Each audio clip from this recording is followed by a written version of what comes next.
Nous avons besoin d'un sursaut national. Nous sommes à une phase de l'histoire de notre pays où on doit pouvoir mettre de côté même les chapelles politiques pour nous ressaisir et dire qu'est-ce qui nous arrive. Comment se peut-il que un des pays phares de l'Afrique au cours des années 60, 70, 80 soit aujourd'hui à la traîne, pire, en pleine déliquescence, non pas seulement économique et sociale, mais dans son tissu social. On a réussi à fractionner même les lions indomptables. Et ça, ce n'est pas acceptable. Nous sommes là pour dire donc, réveillons-nous, ressaisissons-nous, remettons notre pays sur les rails. Il sera toujours temps de faire la politique politicienne si on veut. Mais la situation est grave. Et que l'on ne vous trompe pas. Si vous prenez les chiffres, vous êtes à Washington. La Banque mondiale n'est pas loin, le FMI. À la limite, vous n'avez même pas besoin de nous pour avoir les données sur la situation économique et sociale du Cameroun aujourd'hui. J'écoutais tout à l'heure un groupe d'experts économistes nous dérouler un tableau comparatif de la situation du Cameroun et de la Malaisie. Le Cameroun, en 1960,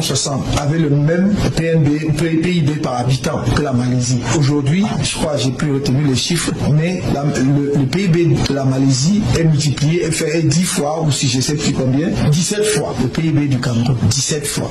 La Corée du Sud, pareil. Donc, sans même espérer être au même niveau de développement que ces deux pays, nous aurions dû au moins préserver ce que nous avions dans les années 80, à la fin des années 80.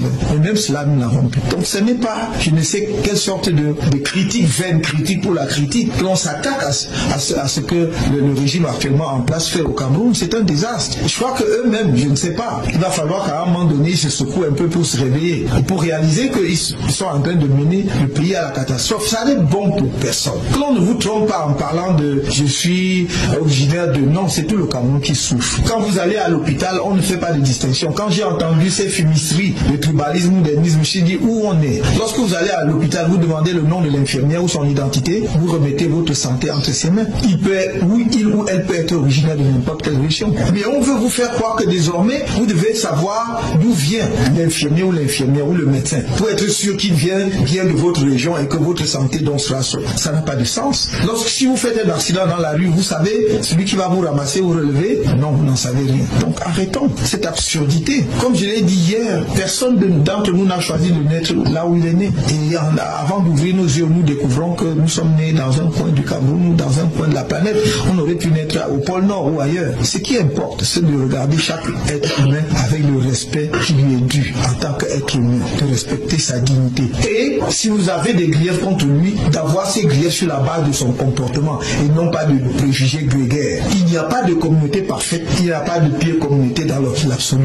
On trouve ce qu'il y a de bien et de meilleur dans toutes les communautés humaines. Et seul cela doit guider notre comportement vis-à-vis des autres. Le jour où nous allons comprendre ça et que nous allons nous mobiliser en tant que collectivité nationale exceptionnellement dotée du point de vue des ressources humaines, alors je vous ai dit, nous aurons 10 ans pour changer la face du Cameroun, pas plus. 10 ans, nous ne le connaîtrons plus. Je le dis parce que nous travaillons là-dessus tous les jours. Dès le premier jour J1, lorsqu'on sera en capacité de gouverner le Cameroun, vous verrez qu'on déroulera le programme. On n'arrivera pas pour tâtonner, pour demander par quel bout on commence. Donc je voudrais que vous soyez confiants pour terminer, que vous soyez confiants, que personne ne vous fasse douter. Nous allons passer encore par des moments difficiles parce que évidemment, ceux qui sont, tirent avantage de la dictature, de l'absence de vision, vont tout faire pour ne pas perdre les privilèges. J'allais dire, c'est tout à fait dans l'ordre naturel des choses. Mais nous devons être conscients de cela et organiser justement le combat politique en conséquence. Ce dont vous devez être sûr, c'est que ça peut encore durer, ça peut être encore difficile,